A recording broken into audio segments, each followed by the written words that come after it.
All righty. Good morning, everyone. This is our fourth part of a faculty speaker series by Dan Ershadi. Dan has been talking over the past couple of months about this impact of COVID, and he's looked at what was the economic impact in the U.S., what was the economic impact internationally, and then what was the economic impact on the financial markets, so stock markets and so forth. And in this particular session, Dan is sort of going to get out his crystal ball and predicting the future and tell us what to expect next in terms of, the impact of COVID. We all know that there's a lot of variables that, Dan doesn't control and can't predict that are going to occur. Vaccinations being one of those, and other variants also being one of those that could continue to either shorten or lengthen our recovery from this pandemic. So, Dan, I think you're ready to go. Good, sir. Okay. Well, good morning, everybody. I hope you're doing well. And again, I have to reiterate that I really appreciate your support coming out and being part of the whole process. And that basically gives me in person biggest encouragement to be proud of being the part of the cadre of faculty. As Kevin mentioned, of course, this is the fourth one. We talked about different aspects of the COVID-19 impact on the U.S. economy as well as global economy, and we talked about the financial markets. And this is basically, again, is a prognosis of what we're expecting to see in the future.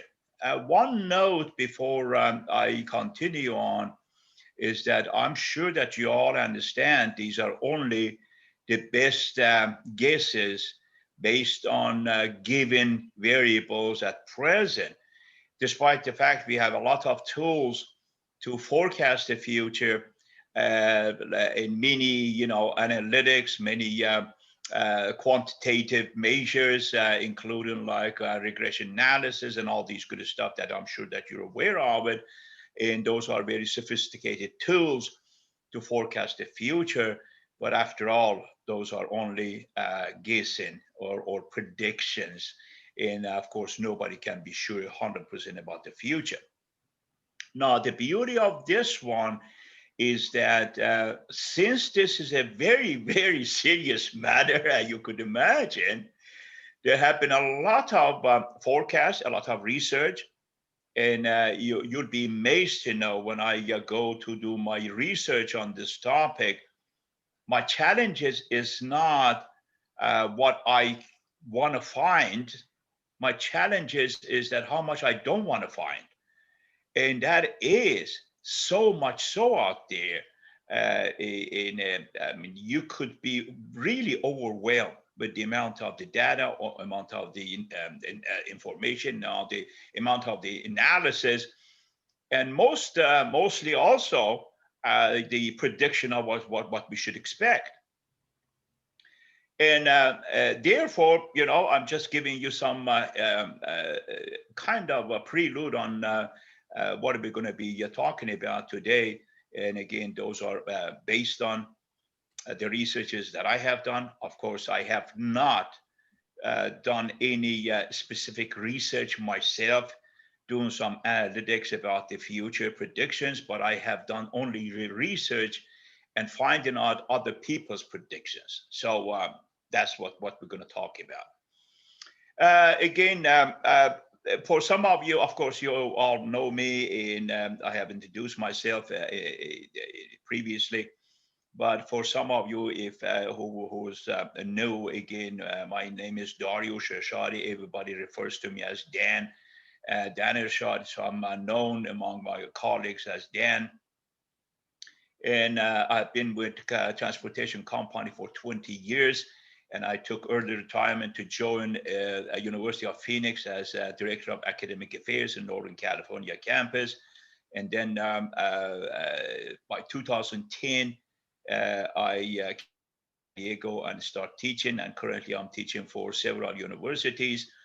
including, of course, USU and US, and of course, still I'm a part of the University of Phoenix faculty member. So, and by the way, I mentioned the last meeting that I have also position of CFO, but I forgot to tell you that our company recently closed the door because of the COVID-19. So I'm no longer CFO. Unless, again, a situation comes back and they get back on their feet, and that's a different story. All right, so here we are about the learning objectives of today. Again, simply put there, we're going to be, first of all, I'm going to take a look at some of the consumer behavior. And that is extremely important to know how people are reacting to COVID-19. And of course, by their responses, also, we could somehow feel what is coming and what is ahead, and how people are going to be perhaps reacting. And especially if you guys remember, I talked about the consumer and producer confidence indexes. And those are extremely important indexes that we have to follow, specifically if we want to kind of have a prognosis about the impact of COVID in the future. So also I'm going to talk about the, of course, forecast of some of the economic variables. And I'm going to do it for the most important ones. Of course, as you know, again, when we talk about the economic variables, we talked about economic indicators. We have more than 400 indicators. And obviously, I'm not going to go through all 400, but those are all industry specific. Only the key indicators are the focus here. So also, I'm going to be basically just giving you what I have found in my research about the what we expect and what is the prognosis, how we'll see in the future.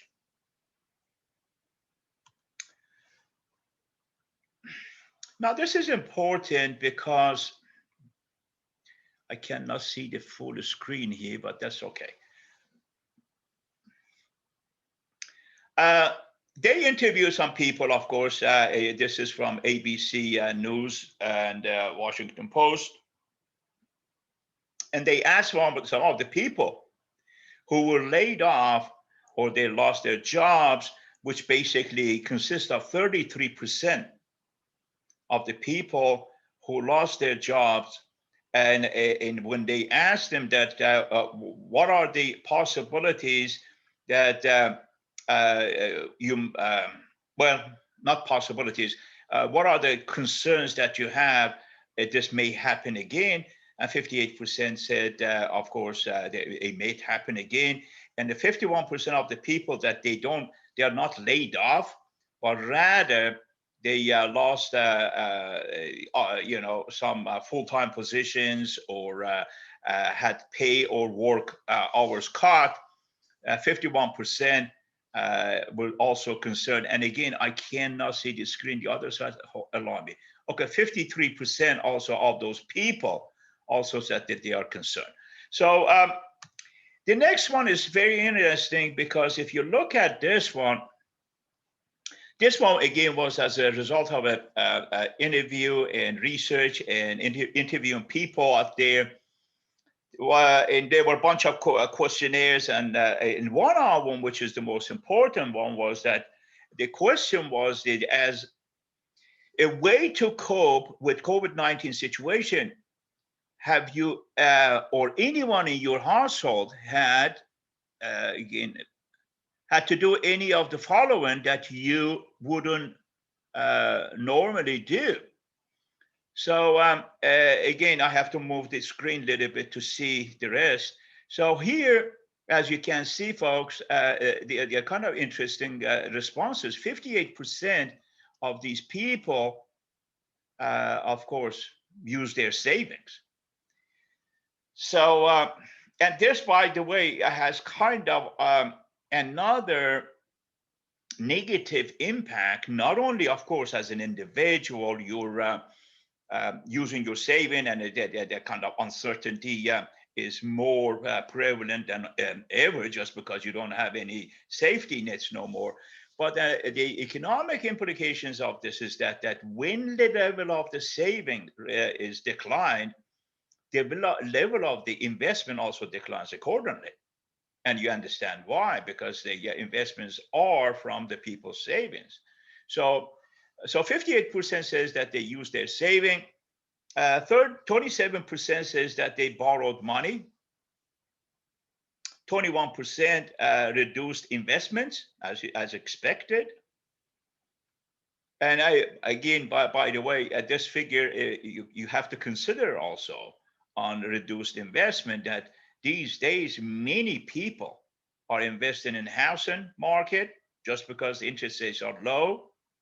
And by addition of that increase in the housing market, still we have 21% of the people saying that they have reduced their investment.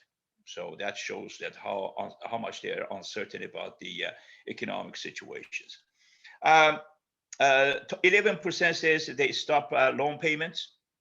And of course, I guess these days they are given some grace period for some people who cannot make the payments, and some people taking advantage of it. 10% says that they reduce the loan payments. 9% says sold or pawned an asset, and 6% says found new and additional work. So you see that this is a good kind of a gauge to understand how people are dealing with this COVID-19. In kind of we shouldn't be surprised to see that 58% of the population, they use their savings. And so I thought this is kind of interesting to see how people are reacting to COVID. One of the important things that I find in my researches was that the creation of global debt with basically global output. I'm sorry, not output, the amount of the debt we have created. You see this graph that, of course, again, the different legend here.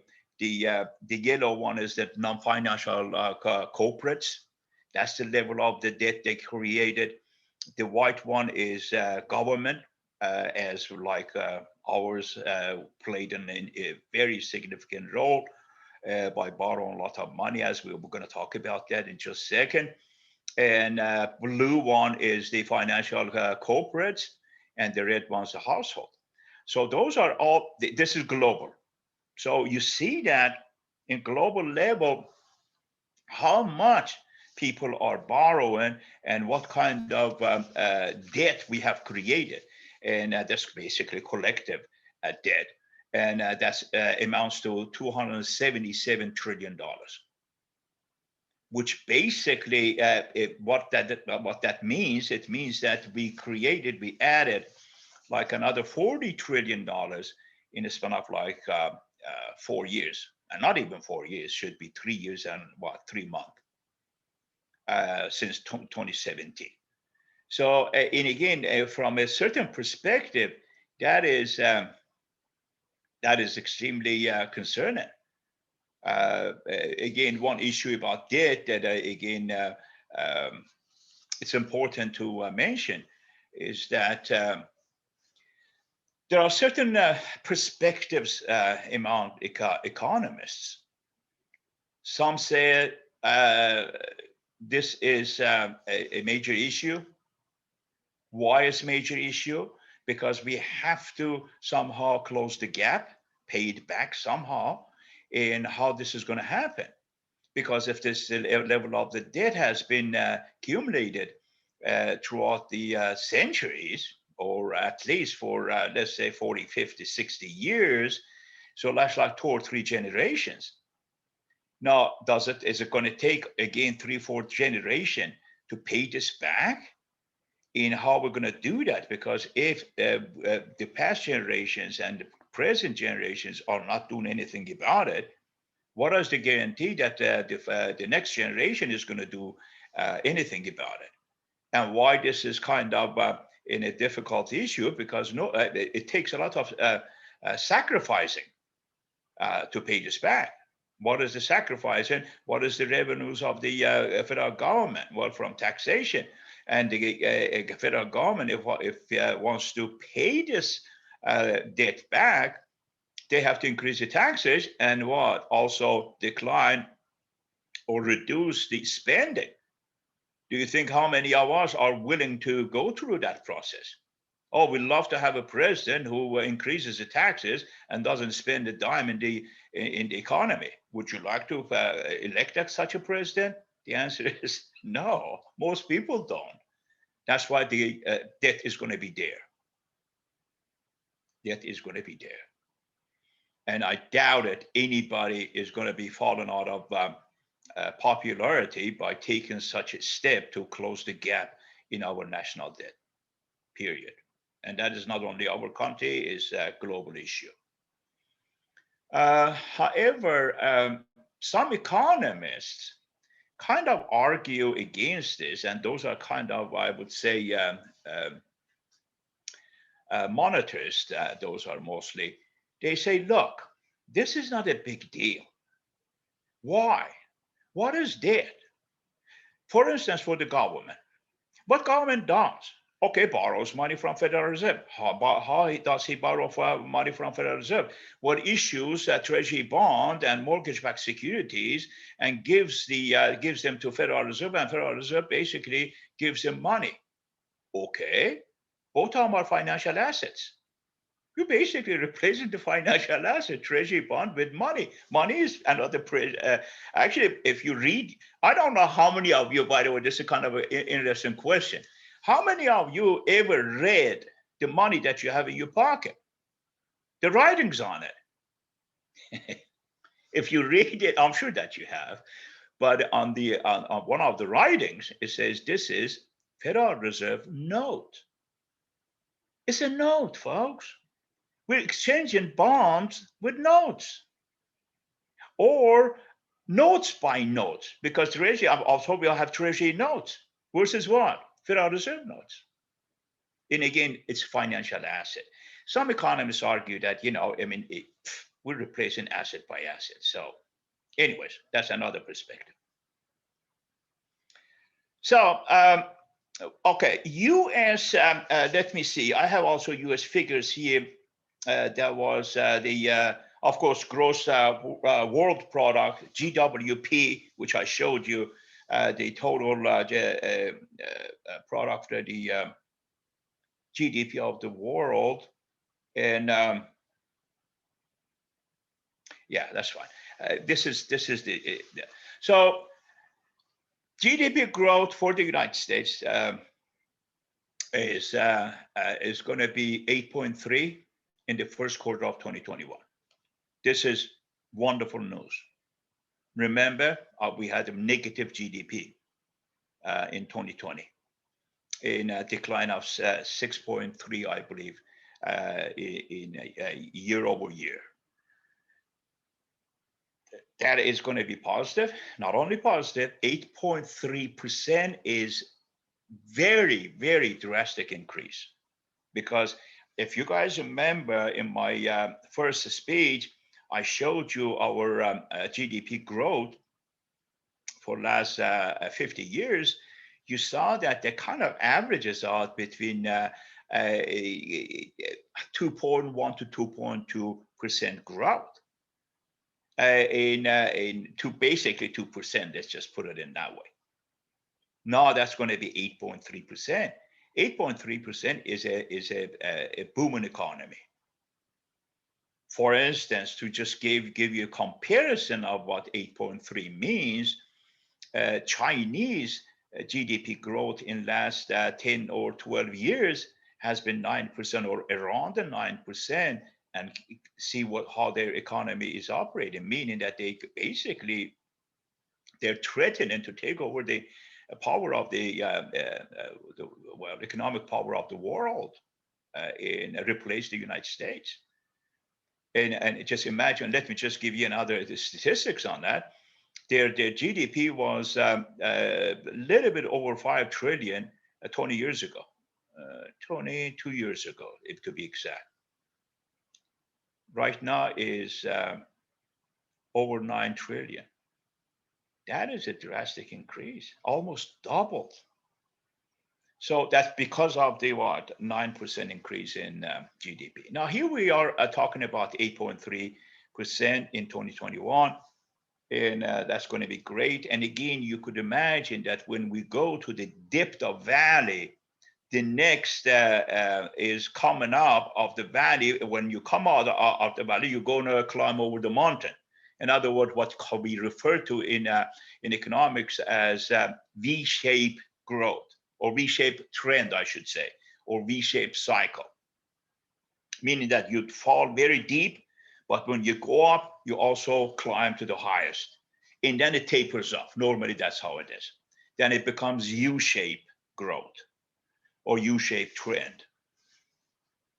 So here, of course, the 8.3% is the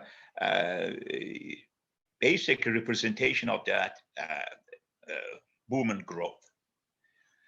However, it's going to have, again, steady growth of 6.5% after that. So again, we're talking about it to 2022 and beyond. And again, this is good news because this is the best since 1984.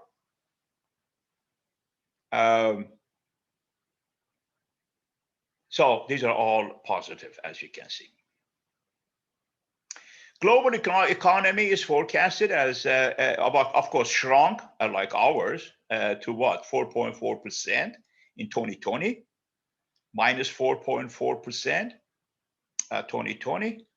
But the expectation is, and the forecast is, that the world economy, the world GDP is going to be around 5.2% growth. So that's, again, is positive note. This is a GDP forecast for the world. As you can see, again, here you see that one it says nominal, the other one it says PPP. I'm sure that you know PPP stands for purchasing power parity. And what this means here is that we could have GDP as the number. Whatever we have, total of goods and services income within a year, and when you put them all together, what we have produced within a year in terms of dollar, that's only nominal. That's, for instance, for 2020 was $83 trillion, or 8,380 or 83,844 billion, which is basically $8 trillion. 80 trillion point 8. That's a number. But when you adjust it to includes the cost within the countries, and I'm going to explain that a little bit more, it becomes purchasing power parity. In other words, what this purchasing power parity means is that how much the money do you have in your hand has the power of purchasing something. So what is the good example of it? Let's suppose a coffee cup, okay? If the coffee cup is bought with $1 here in the United States, how much this coffee cup is going to be costing in India? So by that comparison, we adjust the GDP of each country. So basically, by making a GDP of every country to be relevant to the also cost of producing that goods and services, as much as the revenues or income that we generate from that product. So anyways, here we measure both of them. And as you can see, folks, again, good news. 2020, we had 83 trillion or 83.8 trillion. and I'm looking at only nominal. It doesn't matter which one we follow because they are following the same trend anyways. 2021, look, we're going to have 91 trillion. That is what increase of like $8 trillion increase in GDP of the world. By the way, I hope you understand that this is the increase, not amount, and meaning that here in the United States, if we increase our GDP with $1 trillion, that's the part of 9 trillion that we're talking about. So 2022, again, another, what is it? It's like 7%, or I'm sorry, 7 trillion, in 4 trillion or 5 trillion, somewhere around there, and 5 trillion, so far, so on. So you see that based on the forecast, the GDP is going to have like average of like, I don't know, maybe between $5 and $6 trillion increase every year. So that is obviously very positive. And here I got a couple of numbers for you. First of all, we have to understand that the role of Federal Reserve, I talked about this in the past, but again, I'm going to put emphasis on a little bit more because we're going to see that what are the Federal Reserve's actions are going to be in the future, what are we forecasting for the Federal Reserve and the Federal Reserve's policies. And I think I mentioned this last time that the Federal Reserve decisions about the rates and determining federal funds rate, which is the base for all the rates, and federal funds rate basically is the rate between banks. And when they loan each other based on federal funds rate, which we call it overnight banking. And why this is significant is that because all the rates are based on this rate. So for instance, if a federal funds rate is, let's say here it is 0.09%, meaning that banks borrow from each other with that rate. So a bank that is borrowed money with 0.09%, they put like 1 to 1.5%, 2% on top of it, and they call it prime rate.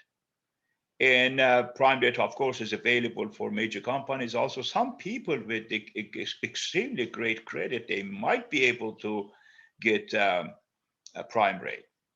And of course, put in another 1 or 2 or perhaps 2.5% on top of prime rate, you have consumer rate.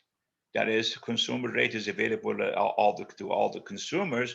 For instance, mortgage rate is part of consumer rate. So the reason that we always pay attention to federal funds rate, because other rates are varies. Actually, they are not. In other words, one bank does not necessarily give you the same rate as other banks. We're talking about consumer rates. Even the prime rates fluctuates in the market. But federal funds rate is set. They decide about it. Well, they used to decide about it quarterly, 4 times a year, but now they are deciding about it 8 times a year. And the reason is that urgency of the situation. They want to meet twice as many times to decide about the state of economy, just because the state of economy is, of course, volatile and changing, and it's very dangerous period of time.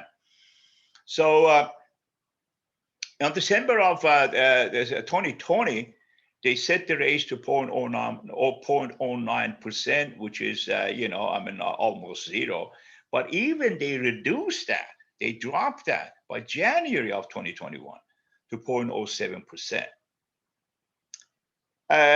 However, I heard the news the other day that they are considering to increase it, despite the fact they promised that they're not going to touch it till 2022. So we'll see. This graph, I put it in there to just show you something. Now, I'm going to move this a little bit because I need to see this.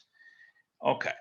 As you can see, folks, this is Fed funds rate, Federal Reserve's funds rate. And you see that, for instance, from, let's say, 1954 up to, let's say, 2014,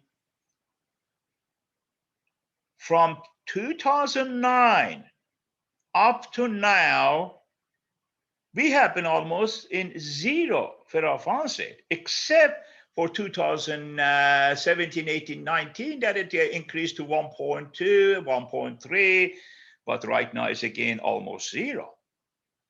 So what is this graph is telling us? What this graph is telling us, my God, from 1954, we never had zero. Actually, we never had zero after, well, except for the Great Depression of 1930s. And not only that, we had zero, as you know, in financial crises. In order to get out of it, we had to drop the rate to zero. And again, we're doing the same thing. But look how high it could be. 79, 80. 80s, as you, not that you're old to remember, but I'm sure that you read in the books and papers and articles that the 80s we had one of the highest inflations in our history. And in order to combat the inflation, they increased the federal funds rate.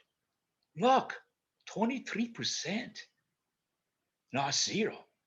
So in other words, if those days somebody wants to borrow money to buy a house, you had to pay what, 26, 27% interest?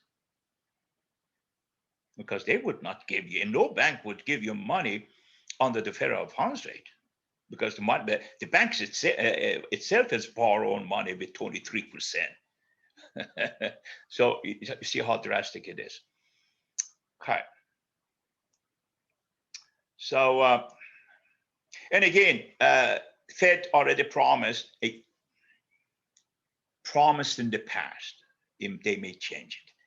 They promised they are not going to touch this, meaning they're not going to increase this rate till 2022, and even beyond if it's necessary. But I heard again some news that they are becoming kind of worried because of the fear of inflation. They think we're infusing too much money in the economy because of the fear factor that we have. We want to just get out of this. And because of that, we may infuse and inject more money that is needed in the economy. And of course, do we know? Are we going to put on too much or too little? Not necessarily. Nobody knows that. But always there's going to be a fear. And specifically, if you look at the last move of President Biden, that he added another $1.9 trillion, and the plans are that he's going to also spend $3 trillion on infrastructure. Folks, those are not chop change, okay? Those are a lot of money going into the economy. And considering the fact that I think I talked about this last time, considering the fact that we have money multiplier factor in the economy, and this is not theory, it happens. When you infuse that kind of money, inject that kind of money to the economy, 1.9 trillion and another $3 for the infrastructure, if that multiplies, it's going to kill us. And again, I remember that, I don't know, at first the speech was maybe second, I talked about inflation a little bit. And I said how dangerous it is. It's like a heart attack. So we don't want that. Because of those fears, Federal Reserve basically is considering to revise their policy. Meaning that, yeah, we promised that we're not going to touch this. It's going to stay like till 2022, even beyond. But hey, wait a second. We see some danger signs here. Just because we inject a lot of money to the economy, we are fearful that inflation takes place, and inflation becomes hyperinflation. And when it is hyperinflation is double digit, we cannot going to be able to control it. And the inflation, one of the worst event in economy is inflation, because if we're dealing with recession, folks, recession is like, imagine somebody is weak, is not 100%, lost a lot of energy, lost a lot of, and then what happens here? What happens here is that we just gradually work on it for that economy to come back. Recession is just basically the term itself is self-explanatory. Is recession, meaning that you have to work on it, gradually increase it, get the strength, get the economy path to recovery, and all this good stuff. And it takes time to do that. And that's fine. We have the patience, we have the time, we'll fix it. On the other hand, inflation is exactly opposite. Inflation is like a jolt, meaning the moment it gets out of control, nobody can control it. No Federal Reserve, no federal government, nobody. Because it's like I said, in the economy, it has a multiplying impact and goes and it picks up on velocity. The velocity of circulation of the money is the danger that it creates inflation, not amount. But the reason we are concerned about the amount of the money is that we believe higher amount, physical amount of the money is going to create what? If it creates velocity, it's going to kill us. That's the fear. I hope I could explain that. I did explain that. That it's not the physical amount of the money that we're fearful of. Is that if this physical amount gains some velocity based on money multiplier, who's going to control that? Nobody. That's the problem. Okay, yeah, I talked about it, but they're going to be leaving unchanged for time being. And quantitative easing program widely expected to be about 80 billion of the Treasury and 40 billion of mortgage-backed securities. And again, I would like to add one note here. I'm sure that, well, some of you who were here last speech, I talked about mortgage-backed securities. And I said that those are the securitized financial assets that backed by mortgages or houses. And normally banks do that, commercial banks do that. But here we say Federal Reserve is handing out MBSs to Federal Reserve to get money and quantitative easing. Of course, we talked about it also last time, that it's just process of exchanging the Treasury securities with money between federal government and Federal Reserve. So whenever federal government needs money, they go to Federal Reserve and issue the Treasury securities and get money. And of course, in order for the Federal Reserve also to get the money for federal government, they have to print it. And we talked about it. They don't have, I don't know, $5 trillion under their mattresses. Nobody has $5 trillion. So they have to print it. So we talked about those. But my point here is that, wait a second, if MBSs are bank issued bonds, why government holds these? What government has to do with these MBSs? Aha, good question. If you guys remember last week, I talked about, last speech, when we're talking about the impact on financial markets, I said that how the banks were rescued, how they bailed out. Government went ahead and bought these toxic mortgages from the banks and then give them money. Guess what? Banks still own them. Federal government still have those. Those are the MBSs that federal government bought from the banks by bailing them out. I mean that, hey, here's give me those toxic mortgages. How much is it? Oh, it's like $100 million. Okay, give it to me. I'll give you $100 million to survive. So they still have those in their possession. And what they do by it, give it to Federal Reserve. Hey, give us some cash. So that's what happened. Again, they're adding some items in balance sheet of Federal Reserve by doing some of this stuff. So obviously, I think I alluded to it the last time that our debt has risen up to $5.9 trillion. And folks, that's a lot of money. Let me put it in a perspective. Except for China and the United States, well, I should say United States first and China second, none of the countries of the world has GDP that is up to $5.9 trillion. The rest of the world GDP, except for the United States and China, the rest of the world's GDP is less than 5.9 trillion. So you could imagine the magnitude of the issue here as far as how much we are creating as a debt and how much we are issuing money to rescue our economy. A kind of midpoint, any questions, comments, anything that you would like to add to this discussion?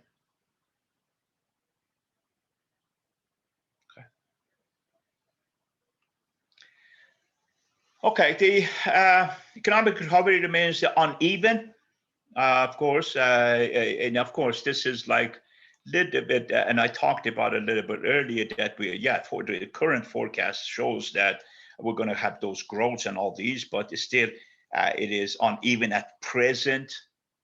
The Fed remains committed to using, I talked about that. Okay, inflation rate like right now, I talked about it a little bit earlier. Inflation rate right now is 2%, and they're expecting to stay 2%. But unfortunately, when I got this particular research, which is like about a week ago, Federal Reserve has changed their attitude a little bit, because based on what I heard from them, is that they say that it may not stay at 2%, it may be higher than that. And I talked about it a little bit earlier, that why we think that. Well, anyways, that if everything is based on what is predicted, what is expected, it should stay with 2%, which is wonderful. 2% actually is great. As you know, we talked about this. We don't want inflation of 0, because that's even more dangerous than having hyperinflation. Why? Because inflation, folks, is a representation of economic growth. Meaning that whenever we have sustainable level of inflation, that's a good news. That's wonderful. Why? Because people do have money to spend. That's what inflation is. Meaning that why in the world of price of the goods and services go up, which we call it inflation? Why it goes up? Because demand for it increases. And GDP rate is not as high as income of the people to catch up with it. So in other words, what I'm saying is that when you have, let's say my income, let's suppose increases with 10% this year, but GDP increases with 5%. So what happens here? The production process increases with 5%, but my income is twice as much. So my demand for goods and going to be increasing, but since the production of the goods and services are not in the same rate to catch up with my demand, prices would increase. Simple as that. So therefore, inflation is a good indicative of economic well-being, but sustainable level of it. This 2% is wonderful. That's sustainable level. 2.5%, 3%. Okay, so distress credit cycle. Again, we know that we are living in those actually times that we have suffering credit issues, meaning that because the whole society, the whole economy lost the credit, and we're trying to replace that with money. And these are again. I talked about it a little bit earlier that injection of the money basically to economy is going to fix that. So let's just move on because I had a lot of other stuff that I don't want to spend on these. These are simpler stuff, but we know all these. Let me see if anything that I would like to expand on it here. Oh yeah, well, one of the issues here is that the distressed investment opportunities. Let me actually move this a little bit. Attractive for those able to build flexible portfolio and can take advantage of the wide range of potential investments solution. Now, why I have this in here? This is important in a way because when we have investment opportunities because of the distress situation that we're in, people could take advantage of it.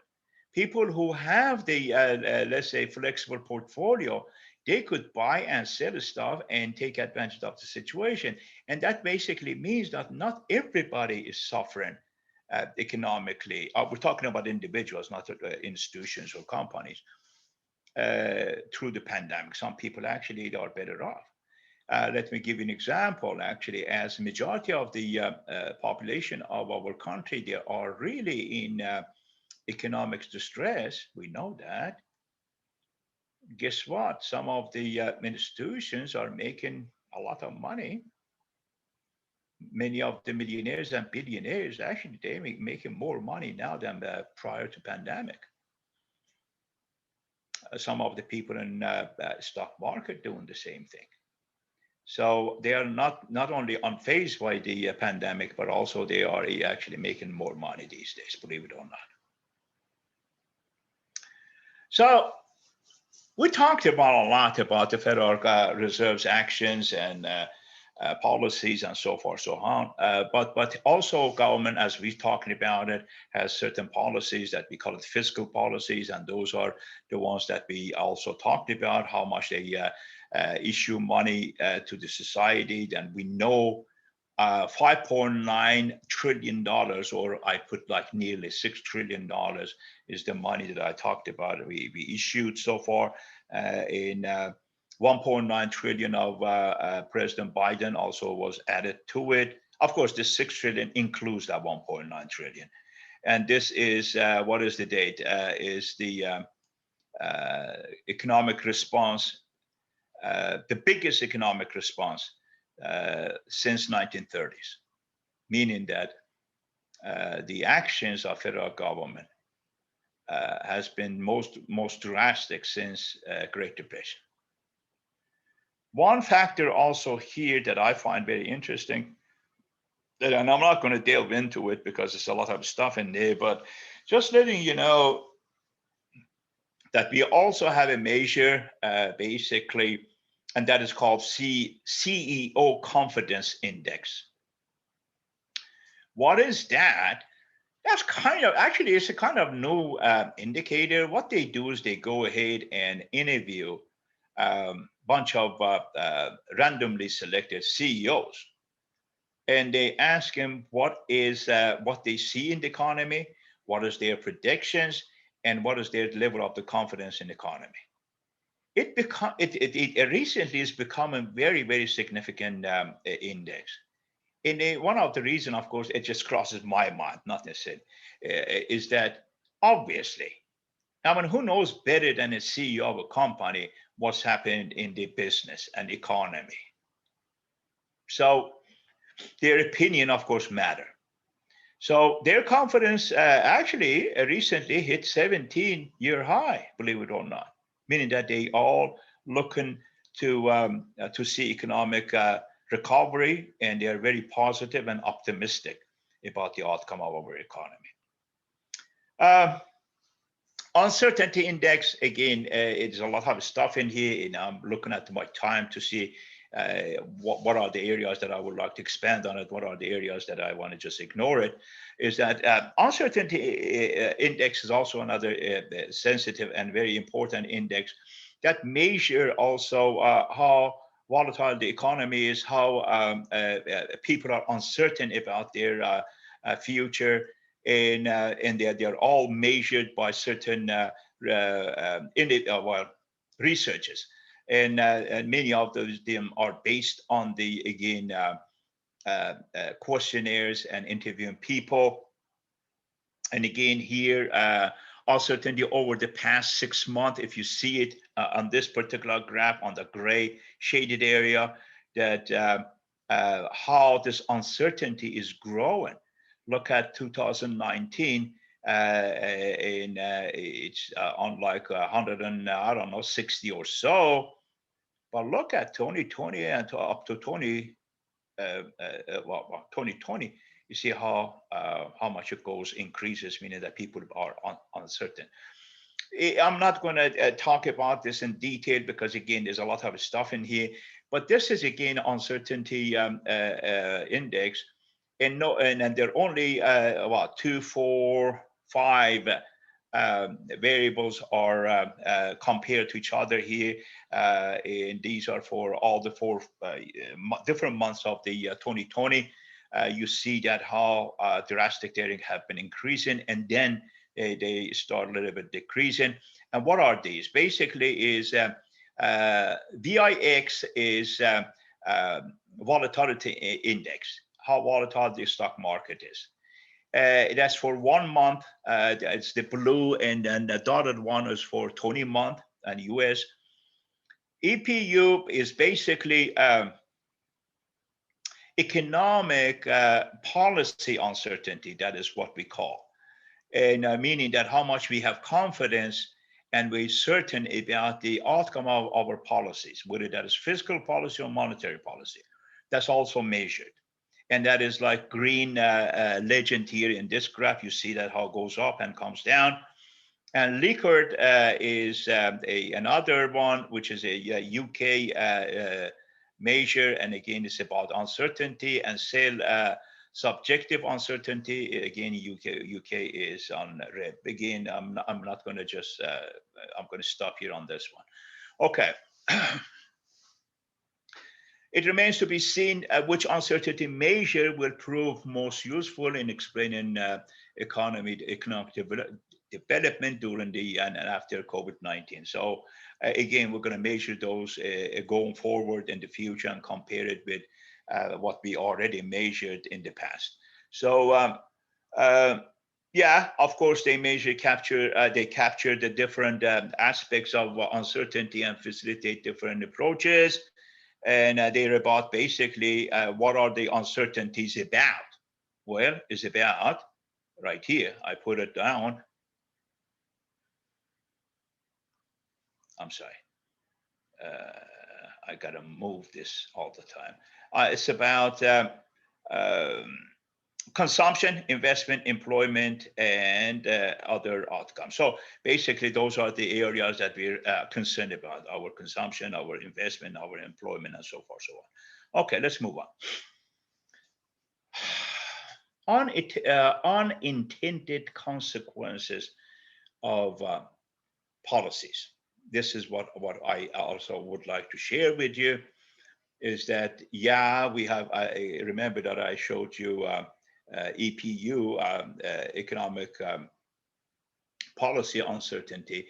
And uncertainty is not about just the economy, but rather the uncertainty about the impact of the policies on the economy.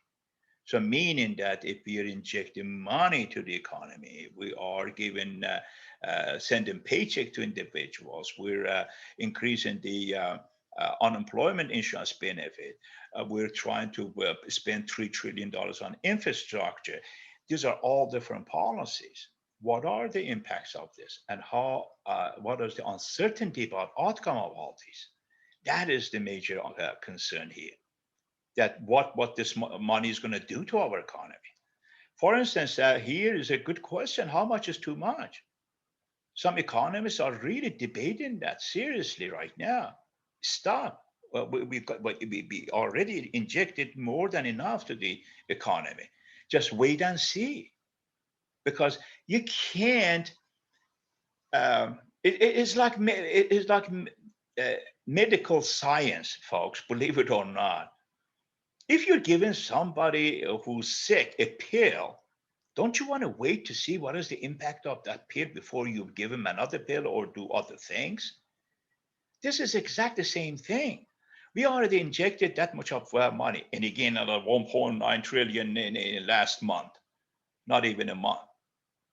And still we're planning to inject more money. Now, hold on. Let's see what this 1.9 trillion is doing to our economy. That's one argument there. And the other argument goes that, the situation is too urgent and too critical to wait. Again, that is another argument that we hear. So too much, of course, stimulus can cause unintended consequences and unwelcome consequences. And that may cause, okay, this is what exactly why the Federal Reserve may change their mind, that they want to increase the interest rates or federal funds rate, is because they're seeing this.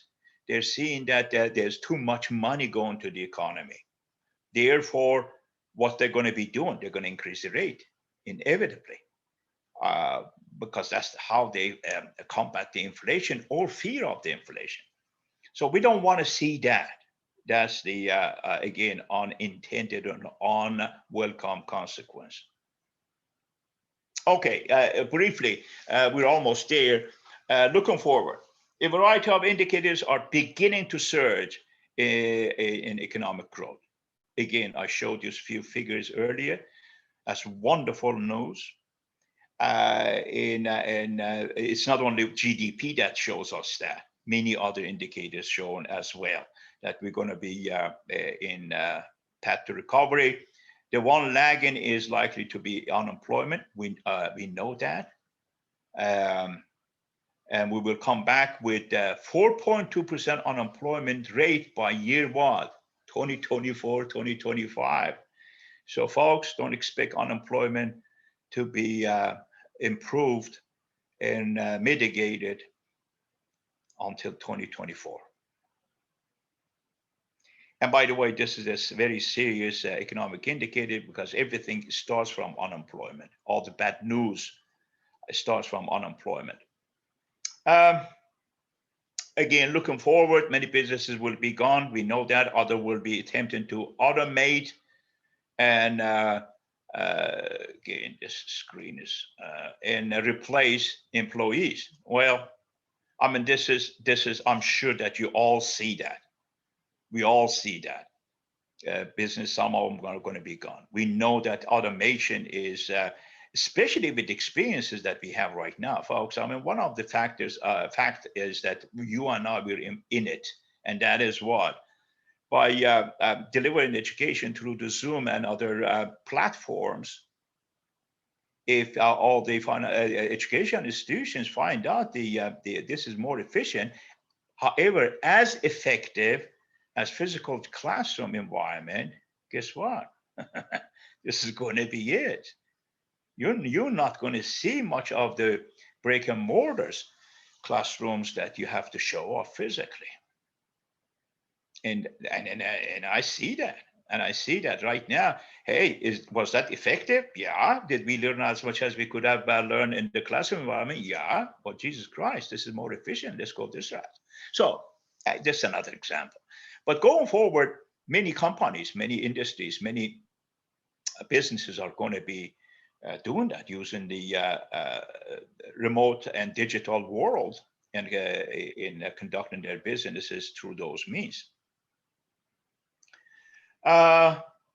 Obviously, I talked about unemployment, about 10 million workers who have lost their jobs. They're going to be struggling to find jobs in months and years ahead. And like I said, till 2024, we were not sure if we're going to get the same rate of unemployment that we had it in 2019.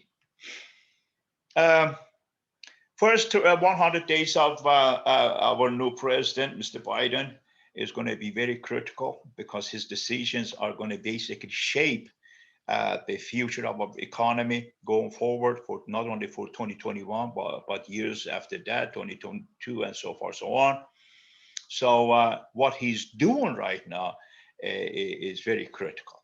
and should be scrutinized, and they are. A lot of economists are scrutinizing his policies and his decision. And like I said earlier, many economists are already opposing his injection of 1.9 trillion. Okay. Some of these variables are going to be impacting us differently. Some of them are going to impact us in short run, some of them in long run. Unemployment and GDP is short run, although I said that unemployment up to 2024, but it still is short run. I mean that we could, well, it's going to be fixed in 2024, but right now we're feeling the impact of it. So GDP and unemployment, we feel the impact of it in short run, meaning that right now we're feeling it. However, inflation and national debt, we're going to feel it in the future. When inflation takes place, well, God forbid, or national debt that goes like, we don't know what we're going with national debt, how too far, but those are going to be felt in the future, in the long run. I'm going to cut it here because we're right now at 10 o'clock. I don't want to be holding you more than what I have here. And again, I just skipped this. I briefly analyzed the consumer behavior in the pandemic. I examined forecast of economic variables, and I briefly discussed what to expect in the future after pandemic. I hope it was something worthwhile for you guys. And again, I'm just putting this in nutshells and delivering it to you as you can imagine. So I'm going to open it up for questions or comments. Please, by all means, if you have any questions, share with us. Go ahead, Rachel. You can ask Dan a question if you want. First, I'd like to thank such a wonderful presentation. I wish we had the student here. So seeing every slide has all the data from IMF and Federal Reserve and also Wall Street, Bloomberg. If we count all of them, probably we need to pay $500 per year. Yeah, some of the references are here. You're looking at it here. Yes. And those are all very credible references, credible sources. Yes. And so these are the best we got. So I got number and then all those references. So that was really like credible and also very incredible all those data accumulation. And could we support you and your leadership? Dan is wonderful, our colleague. Thank you, Rachel. I really appreciate the support. And I'd like to ask you one question. So as we have seen all the data, because we are MBA faculties, so we need to have some strategy to survive, right? Right, yeah. Absolutely. So most consensus about those pandemic or crisis, national crisis, we kind of assume that most of crisis, we have more students, right? That happened like a 08 financial crisis. Then all those business school had a booming student enrollment. So you think we are going to get more students this year, or we need to switch our strategy a little bit toward more entrepreneurship or the other way? So if we have those insights, that would be great. Otherwise, everything was perfect. Okay, well, thank you, Rachel. I appreciate it. John, you had a question?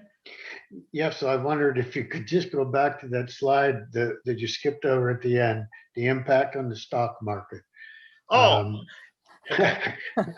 There were 3 points, but I wanted to try to catch that. So so actually, the reason I skipped this because briefly I touched on it in my last speech number 3. Remember, that was like toward the end, and I was running out of time, and I just said few things, and I just finished the presentation. Here, basically, stock market here. Number one, this is perhaps the most important thing that we need to Nobody's stock market. The impact COVID is not going to have a long-term impact in stock market, period. Would you believe it? Is that short run? Yeah, we're going to have. We have already seen a lot of fluctuation. We have seen a lot of drop and increase and bullish and bearish market so far. But in long run, meaning that within like a few years, that even after pandemic, but let's suppose pandemic came and gone, if you look at it in that span of time, the stock market in general is not going to be impacted very much. Okay. And yeah. Yeah, I would agree with that as a professional and a business person. I guess my concerns, and it's a totally different seminar, Kevin, seminar idea, but the impact of the policies of the current government, I think are going to have far more impact, and I don't know what they are. I'm trying to piece that together in both the near term and the midterm and the long term. And that 1.9 trillion, that 3 trillion you mentioned, and it just goes on and on and on and on and on. Even the government of Evanston, Illinois, is now starting to pay reparations for blacks and the slavery thing. I saw that in the paper this morning. So, you know, where's this all go? But that's a different topic beyond COVID. So I don't want to take us off. No, that's fine, John. And you're making a great point, and I thank you for your input. But the thing is that we have to realize one fact, that the stock market always operates based on speculation and asymmetric information. So one day news comes that $1.9 trillion was passed by the House. Oh my God, stock market going out. Next day, oh yeah, we have kind of a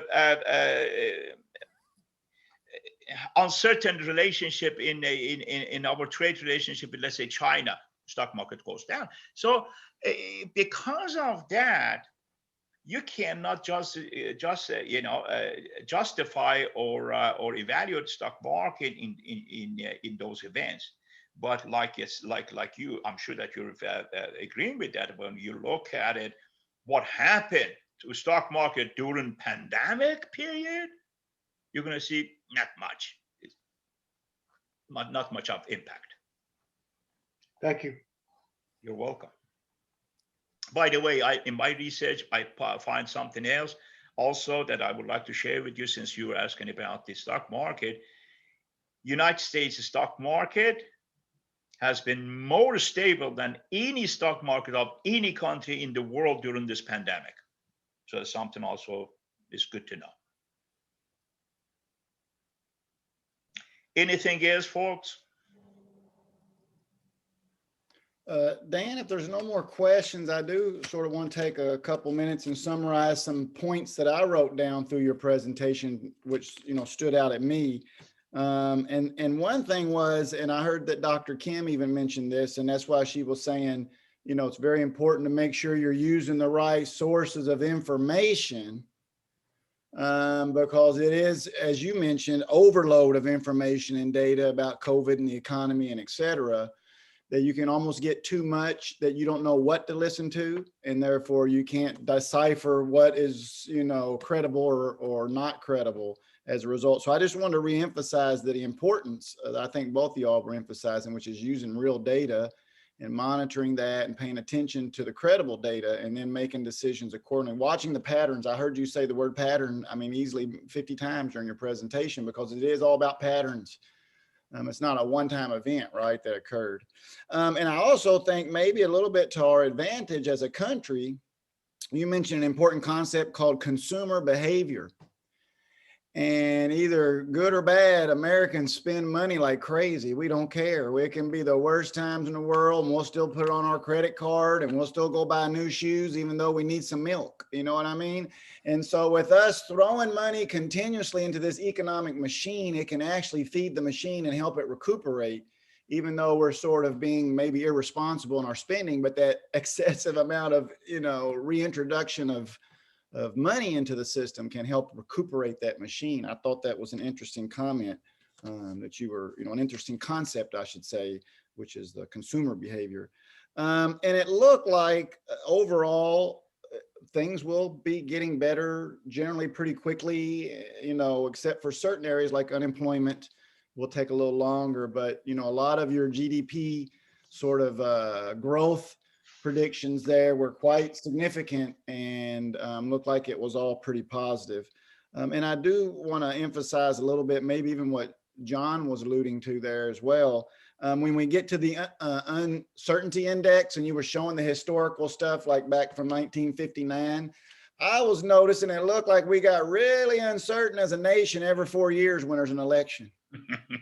That's true. And that's like a meter that can be played like a violin, you know what I mean? In order to make the public respond in a certain way, if you keep making them uncertain or you make them certain, then you manipulate the behavior that you want. So I thought that was very interesting, that I bet there's some coincidence or some alignment there. Maybe not coincidence, but, very interesting. Yeah. Relationships between it. And I think this is my question for you, Dan, and it doesn't have to be answered. It just is maybe one of those, rhetorical type questions. But that is these resets where there's collapses of the economy and these failures of the economy and everything kind of reset. Is that necessary? I mean, we see these as tragedies, but are they actually part of being healthy? Are these resets necessary in order to keep things from getting out of control? It's almost like monitoring the population of the deer. You know what I mean? In the woods, you have to sometimes allow hunting, or the deer get too overpopulated and they deplete their resources and get diseases. Now they all die. So are these tragedies sort of necessary in order to clean out some of the unhealthy pieces of the system? Great question, Kevin. Actually, there's also a good answer to that. First of all, except for pandemic of COVID-19, the rest is, yes, is part of the process. Okay. So what do we have outside of what we experience in these pandemic? What do we have? We have two cycles: short-term debt cycle and long-term debt cycle. What is short-term debt cycle? Is recession and expansion of every 4, 8, 9, 10 years. 4 years of expansion, 4 years of recession. That is like roller coaster ride. We have seen it all the time. That's our economic debt cycle, basically. However, also we have the long-term debt cycle, meaning that those ups and downs in long run grew also. And when it gets to a big cycle, it has to, what we call, deleverage itself. Great Depression was deleveraging. A financial crisis was deleveraging. That happens 75 to 100 years, and we have seen it. Without a doubt, it's like what you said. It is part of the process. However, we came out of the deleveraging of 2007, 2008. We should not see it. We should not be seeing this for another 75 to 100 years. But we're seeing it, not because of economic reason, because of health reasons. And that's perhaps the answer I could provide. Dan, I think I'm in total agreement with everyone here, and I've heard several people make comments like this, but thank you. Thank you so much for sharing your expertise. Thank you so much. For making very complex, scary things, seem maybe less scary and less complex. Anxiety is not a healthy status to be in. And many of us from this entire past year, and who knows how much farther into the future, have been in a state of anxiety. Absolutely. You don't know what's necessarily going to happen. There's some unpredictable things. The news can quickly make things more scary. And so I think you have at least allowed us to anchor our feet in the foundation of, again, data and paying attention to what the preponderance of information is telling us, in order to maybe help lower some of our anxiety.